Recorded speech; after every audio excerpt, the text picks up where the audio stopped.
जो लोग रात के अंधेरे में अपने कमरे का दरवाजा बंद करके अपने मोबाइल की स्क्रीन पर वो सब देखते हैं जो उन्हें लगता है कि नॉर्मल है, वो सुन लो एक लाइन ध्यान से। जिसे तुम मजे के लिए देख रहे हो वो असल में एक डिजिटल ड्रग है जो तुम्हारे दिमाग को ठीक वैसे ही गला रहा है जैसे एसिड लोहे को गला देता है। क्या आपको एक साइंटिफिक फैक्ट पता है? एक पोर्न एडिक्ट का ब्रेन स्कैन और एक कोकेन एडिक्ट का ब्रेन स्कैन अगर साथ में रख दिया जाए तो न्यूरो साइंटिस्ट भी एक नजर में फर्क नहीं बता पाएंगे। जी हाँ, साइंस के हिसाब से तुम रजाई में घुसकर मजे नहीं ले रहे, तुम अपने न्यूरॉन्स को मार रहे हो, उन्हें रीवायर कर रहे हो। इस वीडियो को पूरा जरूर देखना, लास्ट में तुम खुद कहोगे कि भाई यार तूने मुझे बचा लिया। चाहे तुम स्टूडेंट हो, जॉब करने वाले हो या शादीशुदा हो, ये एडिक्शन तुम्हारी मर्दानगी, तुम्हारी खुशियां और तुम्हारे फ्यूचर को दीमक की तरह खा रहा है। शायद तुम्हें लगता होगा कि ये रिलैक्सेशन है, नहीं, ये ब्रेन डैमेज है। आज मैं हवा में बात नहीं करूंगा, आज मैं स्टैनफोर्ड, कैम्ब्रिज और मॉडर्न न्यूरोसाइंस के उन डार्क ट्रूथ्स को बाहर निकालूंगा जिन्हें सुनकर शायद तुम्हारे पैरों तले जमीन खिसक जाएगी। और मेरा मकसद तुम्हें डराना बिल्कुल नहीं है,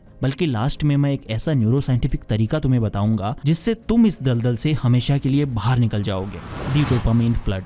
सबसे पहले इस जहर की शुरुआत को समझते हैं। जब तुम पहली बार शायद 15 या 16 साल की उम्र में या उससे भी पहले इस कंटेंट से एक्सपोज हुए थे, तब तुम्हारे दिमाग में क्या हुआ था? हमारे दिमाग में एक केमिकल होता है डोपामीन। ये वो केमिकल है जो हमें मोटिवेशन देता है, खुशी देता है। जब तुम अपनी फेवरेट डिश खाते हो या एग्जाम में टॉप करते हो तो डोपामीन रिलीज होता है। लेकिन पोर्न कोई नॉर्मल चीज नहीं है। न्यूरोसाइंस इसे सुपर नॉर्मल स्टिमुलस कहता है। जब तुम स्क्रीन पर वो सब देखते हो तो तुम्हारे दिमाग में डोपामीन की बाढ़ आ जाती है। ये बाढ़ इतनी तेज होती है जितनी किसी भी नेचुरल काम से, जैसे कि खेल कूद, दोस्तों से बात करके, यहाँ तक कि रियल लव से कभी आ ही नहीं सकती। अब यहाँ एक बहुत बड़ा खेल होता है जिसे होम्योस्टेटिस कहते हैं। डॉक्टर ट्रिसले, जो कि एक कॉग्निटिव न्यूरो साइंटिस्ट हैं, वो ये बताती है कि हमारा दिमाग बैलेंस पसंद करता है। जब तुम इसे इतना ज्यादा डोपामीन देते हो तो दिमाग घबरा जाता है। उसे लगता है कि इतना मजा तो जानलेवा हो सकता है, तो खुद को बचाने के लिए तुम्हारा दिमाग अपने ही डोपामीन रिसेप्टर्स को जलाना शुरू कर देता है, वो उन्हें बंद कर देता है।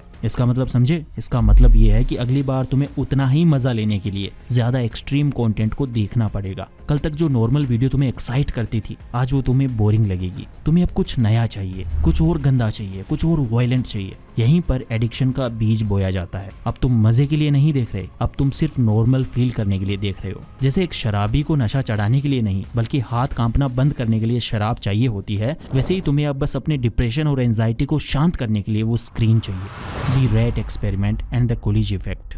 तुम्हें लगता है कि ये सिर्फ तुम्हारी आदत है, नहीं, ये बायोलॉजी है। एक बहुत फेमस एक्सपेरिमेंट हुआ था जिसे कुलिज इफेक्ट कहते हैं। ध्यान से सुनना, ये कहानी तुम्हारी जिंदगी की हकीकत को बयां करेगी। साइंटिस्ट ने क्या किया कि एक मेल रेट, एक नर चूहे को एक पिंजरे में एक फीमेल रेट के साथ रखा। उन्होंने मैटिंग की। वो चूहा थक गया और जाकर सो गया। अब फीमेल रेट तो वही थी, तो चूहे को दोबारा इंटरेस्ट नहीं आया। लेकिन फिर साइंटिस्ट ने पिंजरे में एक नई फीमेल रेट डाल दी। वो थका हुआ चूहा जो अभी हिल भी नहीं पा रहा था, अचानक से खड़ा हो गया। उसके अंदर एनर्जी आ गई और उसने फिर से मैटिंग की। साइंटिस्ट बार बार फीमेल रेट बदलते गए और वो चूहा हर बार नई एनर्जी के साथ खड़ा होता गया, यहाँ तक कि वो मौत के करीब पहुंच गया। तुम्हारे साथ भी यही हो रहा है। इंटरनेट तुम्हें हर सेकंड एक नई रेट, एक नया चेहरा, एक नई बॉडी दिखा रहा है। तुम्हारा दिमाग उस चूहे की तरह है। तुम थक चुके हो, तुम डिप्रेस्ड हो, तुम्हारी आंखों के नीचे डार्क सर्कल्स आ चुके हैं। लेकिन जैसे ही तुम स्क्रॉल करते हो, डोपामीन का एक नया शॉट लगता है और तुम फिर से उस लूप में फंस जाते हो। तुम थक रहे हो, तुम कमजोर हो रहे हो, लेकिन इंटरनेट तुम्हें रुकने नहीं देता। तुम उस एक्सपेरिमेंट के चूहे बन चुके हो जिसे ये नहीं पता कि ये जो नोवेल्टी है, ये जो नयापन है, वो उसे ही मार रहा है। दी ब्रेन डैमेज। अब आते हैं सबसे डरावनी सच पर। मैक्स प्लैंक इंस्टीट्यूट की एक स्टडी में ये पाया गया कि जो लोग ज्यादा पोर्न देखते हैं, उनके दिमाग का एक बहुत खास हिस्सा, जिसे प्री फ्रंटल कॉर्टेक्स कहते हैं, वो साइज में छोटा हो जाता है, सिकुड़ जाता है। प्री फ्रंटल कॉर्टेक्स तुम्हारे दिमाग का वो हिस्सा है जो डिसीजन लेता है, जो सही और गलत में फर्क करता है, जो तुम्हारे विल पावर को कंट्रोल करता है। जब ये हिस्सा डैमेज होता है तो तुम हाइपोफ्रंटैलिटी के शिकार हो जाते हो। इसका नतीजा, तुम्हें पता है कि ये गलत है, फिर भी तुम खुद को रोक नहीं पाते। तुम कसम खाते हो कि मैं कल से नहीं करूंगा, लेकिन जैसे ही रात होती है तुम्हारा लॉजिकल दिमाग सो जाता है और तुम्हारा एनिमल ब्रेन जाग जाता है। साइंस के हिसाब से तुम धीरे धीरे एक बच्चे जैसे बनते जा रहे हो जिसका अपनी इच्छाओं पर कोई काबू नहीं है। तुम्हारी फोकस करने की पावर ही खत्म हो रही है। तुम पढ़ाई करने बैठते हो लेकिन 5 मिनट में ध्यान भटक जाता है। क्यों? क्योंकि तुम्हारे दिमाग को अब हर 5 सेकंड में डोपामीन चाहिए, जो एक किताब तुम्हें बिल्कुल नहीं दे सकती। The relationship killer. सिर्फ तुम्हारा दिमाग ही नहीं बल्कि ये एडिक्शन तुम्हारे रिश्तों को, तुम्हारे फ्यूचर लव को भी खत्म कर देगा। सोशल साइकोलॉजिस्ट कहते हैं कि पोर्न देखने वाले लोगों में PIED यानी पोर्न इंड्यूस्ड इरेक्टाइल डिसफंक्शन की समस्या महामारी की तरह फैल रही है। 20-22 साल के जवान लड़के जो अपनी लाइफ के प्राइम में होने चाहिए वो रियल लाइफ इंटीमेसी में फेल हो रहे हैं। क्यों? क्योंकि तुमने अपने दिमाग को पिक्सल्स पर ट्रेन कर लिया है, इंसान पर तो किया ही नहीं। स्क्रीन पर सब कुछ परफेक्ट है, सब कुछ एडिटेड है, सब कुछ तुम्हारी फैंटेसी के हिसाब से है, लेकिन रियल लाइफ में कमियां होती है, इमोशंस होते हैं। जब तुम रियल पार्टनर के साथ होते हो तो तुम्हारा दिमाग कहता है अरे ये तो वैसा नहीं है जैसा मैंने स्क्रीन पर देखा था, और डोपामिन रिलीज नहीं होता। सोचो कितनी खतरनाक बात है। तुम एक जीते जागते इंसान के साथ होकर भी अकेले हो क्योंकि तुम्हारा दिमाग एक स्क्रीन का गुलाम बन चुका है। और जो लोग रिलेशनशिप में हैं उनके लिए डॉक्टर जॉन गोटमैन की रिसर्च बताती है कि पोर्न एडिक्शन तलाक और ब्रेकअप का एक बहुत बड़ा कारण बन रहा है। ये सिर्फ वीडियो नहीं है, ये एक धोखा है। तुम अपनी सेक्सुअल एनर्जी जो तुम्हें अपने पार्टनर को देनी चाहिए थी वो तुम्हें एक स्क्रीन पर बहा रही है। The mental health trap. कभी तुमने नोटिस किया है कि मास्टरबेशन करने के बाद कैसा लगता है? क्या तुम्हें खुशी मिलती है? नहीं, तुम्हें मिलता है रिग्रेट, पछतावा, गिल्ट और शेम। एक पल का मजा और उसके बाद घंटों का डिप्रेशन। तुम खुद को शीशे में देख नहीं पाते, तुम्हें लगता है कि तुम कमजोर हो, और यही रिग्रेट का साइकिल तुम्हें दोबारा उसी काम की तरफ धकेलता है। तुम स्ट्रेस में आते हो क्योंकि तुमने गलती की, और उस स्ट्रेस को मिटाने के लिए तुम फिर से वही गलती करते हो, और ये एक एंडलेस लूप है। एंजाइटी, सोशल फोबिया, आंखों में देखकर बात ना कर पाना, ये सब तुम्हारी पर्सनैलिटी नहीं है,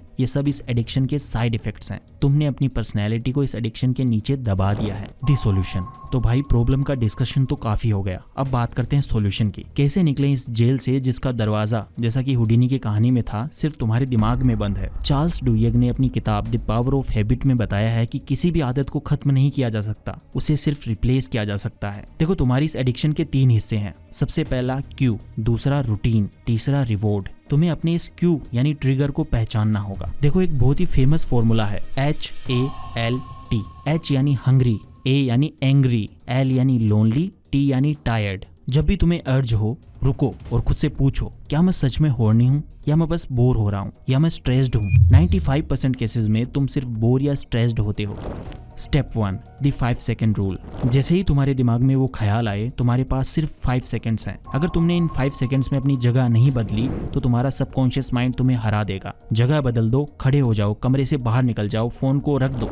स्टेप 2, रिप्लेस द रूटीन। दिमाग को डोपामीन चाहिए, उसे डोपामीन दो, लेकिन सही सोर्सेज से। ठंडे पानी से मुंह धो लो, 10 पुशअप्स लगा लो, किसी दोस्त को फोन कॉल कर लो। तुम्हें उस एनर्जी को ट्रांसम्यूट करना है, दबाना नहीं है। अगर तुम दबाओगे तो वो स्प्रिंग की तरह उछल कर वापिस आएगा, इसीलिए तुम्हें उसे दूसरी दिशा में मोड़ना है। Step 3, the 90 days neuroplasticity reset. Science कहती है कि दिमाग को रीवायर करने में लगभग 90 दिन लगते हैं। शुरुआत के 1-2 हफ्ते काफी ज्यादा मुश्किल होने वाले हैं। तुम्हें विड्रॉल होगा, चिड़चिड़ापन होगा, नींद नहीं आएगी। ये निशानी है कि तुम्हारा दिमाग ठीक हो रहा है। जैसे बुखार आना निशानी है कि शरीर वायरस से लड़ रहा है, वैसे ही ये तकलीफ निशानी है कि तुम्हारा ब्रेन हील हो रहा है। तुम्हें बस उस कुलीज इफेक्ट वाले चूहे की तरह नहीं बनना है, तुम्हें इंसान बनना है। कंक्लूजन। दोस्तों, एक बात याद रखना, फोन से दूर होने का मतलब ये नहीं है कि तुम कभी गिरोगे नहीं। हो सकता है तुम 10 दिन कंट्रोल करो और 11वें दिन फिर गलती कर बैठो। अगर ऐसा हो तो खुद से नफरत मत करना, यार मैं तो फेल हो गया, ऐसा बोलकर छोड़ मत देना। अगर तुम सीढ़ियां चढ़ रहे हो और एक पायदान से फिसल जाओ तो क्या तुम जानबूझकर पूरी सीढ़ी से नीचे लुढ़क जाते हो? नहीं ना, तुम वापिस वहीं से चढ़ना शुरू करते हो। तो अगर गलती हो जाए तो उसे फेल्योर मत मानो, उसे एक डेटा पॉइंट मानो और देखो कि क्या ट्रिगर था। रात का वक्त, अकेलापन, इंस्टाग्राम, उस ट्रिगर को बंद करो और आगे बढ़ो। तुम्हारे अंदर एक ऐसा वर्जन छिपा है जो कॉन्फिडेंट है, जिसकी आंखों में चमक है, जो लोगों से बात करते वक्त डरता नहीं है, जिसके पास फोकस है। वो वर्जन इस एडिक्शन के धुएं के पीछे खड़ा तुम्हारा इंतजार कर रहा है। तुम्हारी ये जंग किसी सोसाइटी से नहीं है, किसी वेबसाइट से नहीं है, ये जंग तुम्हारे खुद के दिमाग से है। और जैसा कि मैंने शुरू में कहा था, बंद दरवाजे असल में बंद नहीं होते, वो आपके दिमाग में बंद है।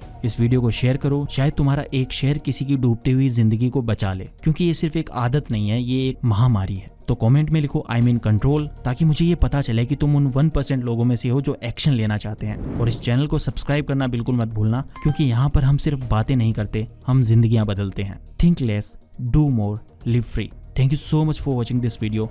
Take care, love you all.